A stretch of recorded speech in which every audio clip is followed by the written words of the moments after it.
High everyone, welcome back to my channel সোহানির রান্নাঘর। আজ আমি আপনাদের সঙ্গে ম্যাগি আর ডিম দিয়ে একটা দারুণ স্বাদের স্ন্যাক্স রেসিপি শেয়ার করব। তো চলুন শুরু করা যাক। প্রথমেই এখানে আমি 3টে ম্যাগি নিয়ে নিয়েছি। তো ম্যাগিগুলোকে এখন আমি মাঝখান থেকে একটু ভেঙে দিচ্ছি। তো এইভাবে আমি 3টে ম্যাগি ভেঙে নিয়েছি মাঝখান থেকে। এখন এই ম্যাগির মধ্যে আমি গরম জল অ্যাড করে দিচ্ছি আর দিয়ে দিচ্ছি 1 চামচ সাদা তেল দিয়ে এখন আমি একটা কাঁটা চামচের সাহায্যে ম্যাগিগুলোকে একটু ছাড়িয়ে নিচ্ছি। তো এখন এই ম্যাগিটাকে আমি ঢাকা দিয়ে 5 মিনিটের জন্য রেখে দেব। ততক্ষণে আমরা এই 3টে ডিম সিদ্ধ করে নিয়েছি। সিদ্ধ করা ডিমগুলো এখন মাঝখান থেকে কেটে এটাকে 4টে টুকরো করে নেব। তো এইভাবে আমি 3টে ডিমকেই 4টে করে টুকরো করে নিয়েছি। এখন এই ডিমগুলোর উপরে কিছু গুঁড়ো মশলা দেব। প্রথমেই দিয়ে দিচ্ছি লঙ্কা গুঁড়ো 1 চিমটে, 1 চিমটে চাট মশলা, 1 চিমটি লবণ এবং 1 চিমটি ম্যাগি মশলা।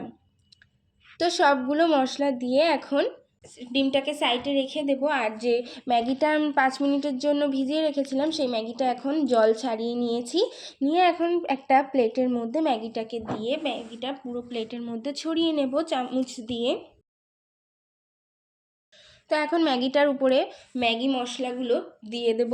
এখানে আমি 3টে ম্যাগি ব্যবহার করেছিলাম, তাই 3টে ম্যাগি মশলাই দিয়েছি। আর দিয়ে দিলাম 1 চামচ চাট মশলা, 1 চামচ কাশ্মীরি লঙ্কার গুঁড়ো আর অল্প পরিমাণে লবণ দিয়ে এখন ম্যাগিটাকে খুব ভালো করে সব কিছু মশলাগুলোর সঙ্গে মিশিয়ে নেব। মেশানো হয়ে গেলে এখন এর মধ্যে দিয়ে দেব 3 চামচ পরিমাণের কর্নফ্লাওয়ার। তো এখন কর্নফ্লাওয়ারটা দিয়ে আবারও ম্যাগিটার সঙ্গে খুব ভালো করে মিশিয়ে নেব, যাতে পুরো ম্যাগিটাতে কর্নফ্লাওয়ারটা খুব ভালো করে মিশে যায়। তো এখানে কর্নফ্লাওয়ার দিয়ে ম্যাগিটা মেশানো হয়ে গেছে। এখন এইভাবে অল্প একটু ম্যাগি নিয়ে আমি যেভাবে হাতের তালুতে রেখে ম্যাগিটাকে সমান করে নিয়ে একটা ডিমের টুকরো দিয়ে উপরে আবার একটু ম্যাগি দিয়ে হাতের সাহায্যে ম্যাগিটাকে একটা গোল শেপ দিয়ে দিলাম। আশা করি আপনারা বুঝতে পেরেছেন কিভাবে করেছি। তো আবারও সেইভাবে হাতের তালুতে ম্যাগিটা নিয়ে আবারও একটা ডিমের টুকরো নিয়ে উপর দিয়ে আবারও একটু ম্যাগি দিয়ে হাতের সাহায্যে ম্যাগিটাকে লম্বা একটা শেপ দিয়ে নিয়েছি। তো এইভাবে আমি প্রত্যেকটা ডিমকে এইভাবে ম্যাগির সঙ্গে খুব ভালো করে কোট করে নিচ্ছি।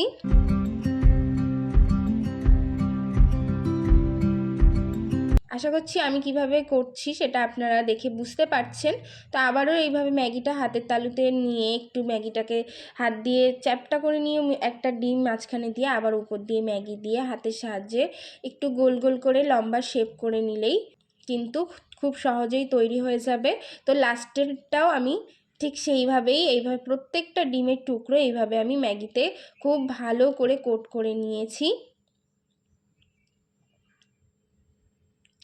তো তৈরি এখানে আমার সবকটা ডিমকে ম্যাগির মধ্যে কোট করা। এখন গ্যাসের মধ্যে কড়াই বসিয়ে তেলটা গরম হয়ে গেলে এখন একটা একটা করে ম্যাগি আর ডিমের পকোড়াগুলো দিয়ে দেবো। এখানে কিন্তু গ্যাসের ফ্লেমটা মিডিয়ামে দিয়ে রাখবেন। তো গ্যাসের ফ্লেমটা মিডিয়ামে দিয়ে আমি পকোড়াগুলো ভেজে নেব। তো মাঝখানে আমি একটু উল্টিয়ে পাল্টিয়ে দিয়ে পকোড়াগুলো ভেজে নিচ্ছি। আর চ্যানেলটি যারা এখনও সাবস্ক্রাইব করেনি তাদের চ্যানেলটি সাবস্ক্রাইব করার অনুরোধ রইল। তো এখানে আমার পকোড়াগুলো ভাজা হয়ে গেছে, এখন এগুলোকে তুলে নেব। তো এইভাবে আমি বাকি পকোড়াগুলো আবার ভেজে নিচ্ছি। তো আমার এই পকোড়াগুলো আবার মাঝখানে আমি উল্টে পাল্টে খুব ভালো করে ভেজে নিয়েছি। দেখতেই পাচ্ছেন কতটা ক্রিস্পি দেখতে লাগছে।